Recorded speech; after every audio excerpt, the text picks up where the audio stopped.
आज खुद नोटिस का इख्तियार ख़त्म हो गया है। 27वीं आईनी तरमीम मंजूर कर ली गई। फैसला वफाकी काबीना इजलास में सामने आया।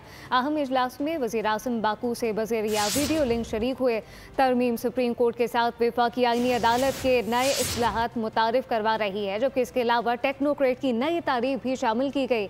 27वीं तरमीम की मंजूरी पर वज़ीर आज़म ने अरकान का खैर मकदम किया। इत्तेहादियों का शुक्रिया अदा किया गया। वफाकी काबीना ने 27वीं आईनी तरमीम की मंजूरी दे दी। बैरून मुल्क मसरूफियत के बावजूद वज़ीर आज़म इजलास में बज़रिया वीडियो लिंक शरीक हुए।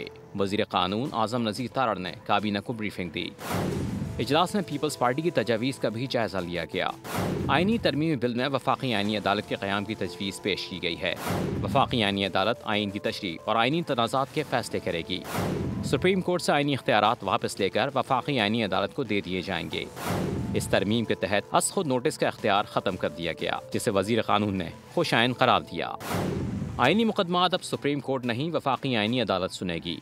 सुप्रीम कोर्ट सिर्फ अपीलों और अमूमी मुकदमात की अदालत रहेगी। वफाकी आईनी अदालत में चीफ जस्टिस और चारों सूबों से बराबर नुमाइंदगी होगी। सुप्रीम कोर्ट और आईनी अदालत के दरमियान इख्तियारात की तकसीम की तजवीज़ की गई है। आईनी अदालत के फैसले मुल्क की तमाम अदालतों पर लाजिम होंगे। तरमीम में टेक्नोक्रेट्स की नई तारीफ भी शामिल कर ली गई, जिसके लिए 16 साल तालीम और 15 साल तजुर्बा लाजमी करार दिया गया है। तरमीम की मंजूरी पर वज़ीर आज़म शहबाज शरीफ ने तमाम इत्तेहादियों का शुक्रिया अदा किया। कहा, सियासी और माशी इस्तेहकाम की बदौलत मुल्क की सिमत दुरुस्त हुई। सदर मुमलिकत आसिफ अली ज़रदारी को भी तरमीम के हवाले से एतमाद में लिया। उनकी रजामंदी पर उनके तहे दिल से शुक्रगुजार हैं।